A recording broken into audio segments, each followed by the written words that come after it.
When we talk about ethics in global health, often people think of ethical conduct in human subjects research. This is crucial, but global health is more than just research projects because the implementation of global health programs can have unintended negative consequences. Some projects fail even though the failures might have been anticipated and waste a lot of money and resources in the process. Is a naive project an ethical failure? Maybe that depends on whose money is being spent. One adage among many people in public health is that health is a human right. I've assigned a short video from Paul Farmer for this week's material on that point. Philosophically, the claim that health is a human right makes a great deal of sense, but there is a large gap between the ideals and the practical realities, especially when it is necessary to ration clinical health care because there are not enough resources for everyone everywhere. This raises questions about where and how the available resources can be increased and how those resources can be ethically and equitably allocated among the people. I've assigned a reading for this class on the argument that we need to quit trying to save the world. The humanitarian, idealistic vision of making a difference is a huge driving force in stimulating interest in, and sometimes in churning funding towards, global health. And undergraduates such as yourself often express an interest in international service work because they want to give back. We need to supportively respond to that by asking, give back what? To whom? This isn't to discount the well-meaning sentiment behind the impulse, but rather to dig deeply into identifying a true need that a community has, and in helping the people that want to address that develop the skills to contribute to it, which can be a complex and long-term project. Everyone, every profession, and every discipline can contribute to global health. None of us can save the world. Progress must be incremental, but there are ways that each of us can work towards a healthier world in the future. Here are a few fundamental concepts and considerations to help us get there. Ethics and morals both deal with the differences between right and wrong. In the simplest sense, morals refer to individual decisions, whereas ethics refer to the agreed norms of behavior for an institution or an organization. Universities and other institutions have code of ethics for the responsible conduct of research with human subjects. Institutional review boards, or IRBs as you may have heard them referred to, oversee these. The three primary ethical principles for biomedical research, which are codified in a very important document called the Belmont Report, are 1, respect for persons, 2, beneficence, and 3, justice. The core statement of the Universal Declaration of Human Rights is that all human beings are born free and equal in dignities and rights. This was adopted in 1948 at the establishment of the United Nations. All human rights include 1, civil and political rights, that is, the right to life, equality before the law, and freedom of expression.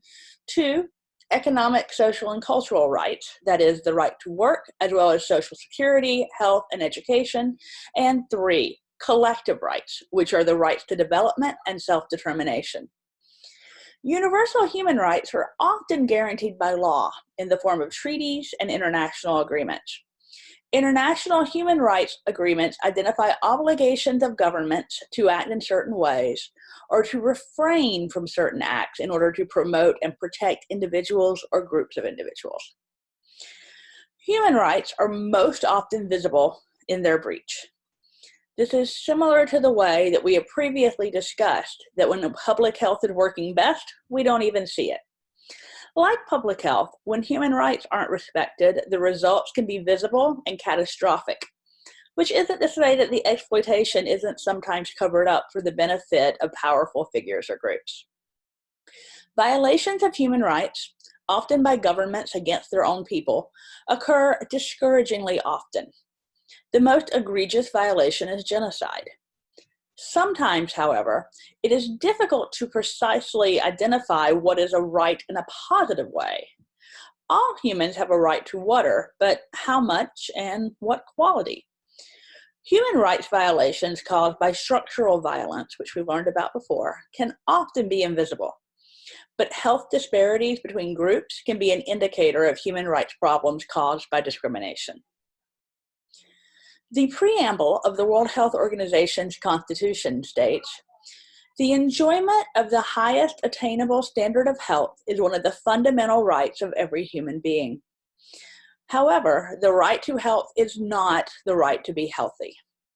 Rather, it means that states, or nations here, must generate the conditions in which everyone can be as healthy as possible. Some illness is inevitable, but easily preventable illness is a human rights violation. This means that it is the obligation of the state to provide some level of preventive and curative health care. But the determinants of health, as we know from this course, are broader than just access to medical care. About 2/3 of the world's nations recognize the right to health and health protection in their national constitutions. However, you may notice that the United States is not one of them. The right to health includes not only timely and appropriate health care, but also having access to the underlying determinants of health, including security, safe water, adequate sanitation, an adequate supply of food, housing, safe occupational and environmental conditions, and access to accurate health-related education and information. Private companies in the pharmaceutical industry need to be held accountable to international ethical principles. The cost of drug development and testing are significant, but how do you balance the need of a company to make profit and the availability and cost of treatment for people?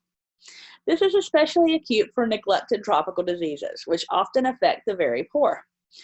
Because their decisions directly affect the lives and deaths of large numbers of people, the ethical obligations of pharmaceutical companies are different from those of other for-profit corporations. Communication during an infectious disease outbreak can make or break public health efforts, as we are painfully seeing today.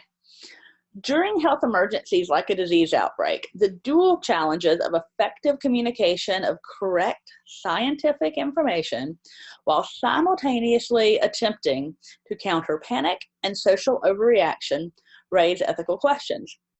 People who are most affected by the disease may find that their rights are violated in the face of efforts to stem an outbreak, or that their safety is put at risk by people who either stand to gain from the risk assumed by others or who simply don't recognize the magnitude of the problem.